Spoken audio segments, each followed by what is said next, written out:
হবে যে দশমিক থেকে অক্টালে রূপান্তর করতে বলছে, তার মানে আমার ফার্স্টের টার্গেট কি, দশমিক তো বলছে। আমাদের নিয়ম কি ছিল, দশমিক থেকে যে কোনো সংখ্যা পদ্ধতিতে রূপান্তর করতে বললেই হয়েছে।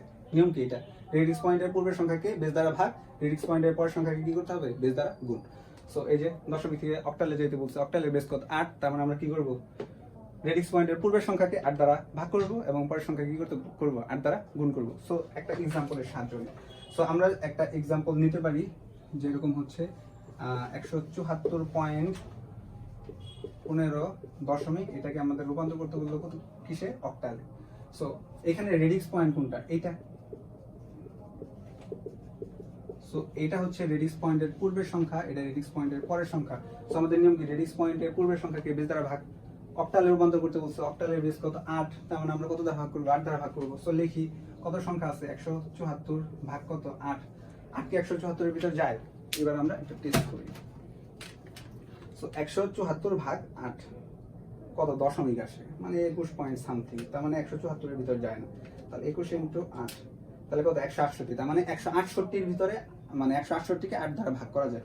তাহলে 168 এর ভিতরে 8 কতবার যায়, 21 বার যায়। সো 21 লিখলাম। তাহলে এটা কতর ভিতরে গেলে, 168 এর ভিতরে, কারণ কি 168 ভাগ যদি 8 করি তাহলে কত আসে, 21, এজন্য 21 বসাইছি। এবার কত অবশিষ্ট আছে, আমাদের সংখ্যা ছিল 174, আমরা ভাগ করছি কত, 168 কে। কেন করছি, কারণ 174 এর ভিতরে ভাগ করলে আমাদের দশমিক সংখ্যা আসে, দশমিক সংখ্যা তো আনা যাবে না। সো এই জন্য কি করবো, 174 ভাগ 174 মাইনাস 168, কত সংখ্যা অবশিষ্ট থাকে, 6, এই জন্য এই পাশে আমরা কত লিখলাম, 6।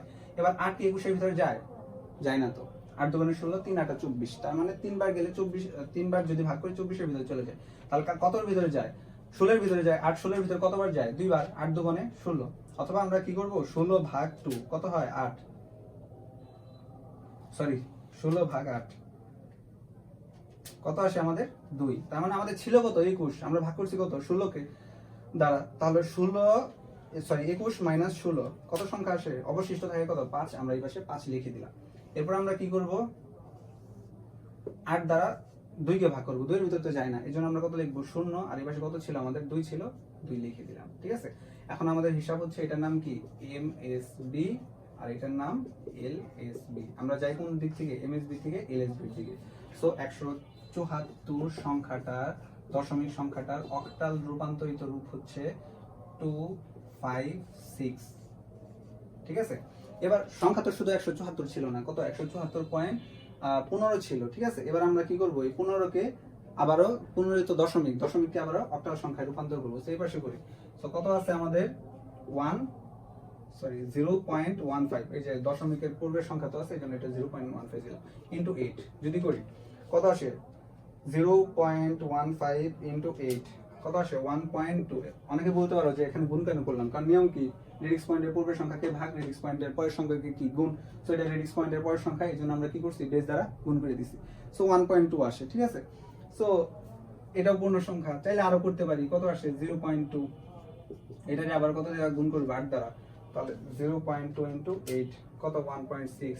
সো এইভাবে যদি করি কোড আসতেই থাকবে। সো এটার নাম কি ছিল আমাদের, MSB, আর এটার নাম কি ছিল, LSB। সো আমরা কোথায় থেকে যাবো, MSB থেকে LSB এর দিকে। সো 0.15 আমাদের কি ছিল, দশমিক রূপ, এটার অক্টাল রূপ কত, MSB থেকে কোন দিকে যেতে হয়, LSB এর দিকে। সো 1 পয়েন্ট এরকম আসতে থাকবে। ঠিক আছে,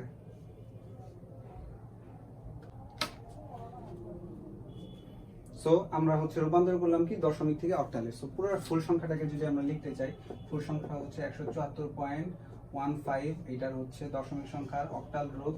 এই পাশে কত আসে আমাদের, 256, মানে 256.11 দশমিক এরকম। ঠিক আছে, এরকম সংখ্যা আসতে থাকবে। সো আমরা এখন রূপান্তর করলাম কি, অক্টাল থেকে, দশমিক থেকে অক্টাল সংখ্যা পদ্ধতি। সো এবার আমরা যে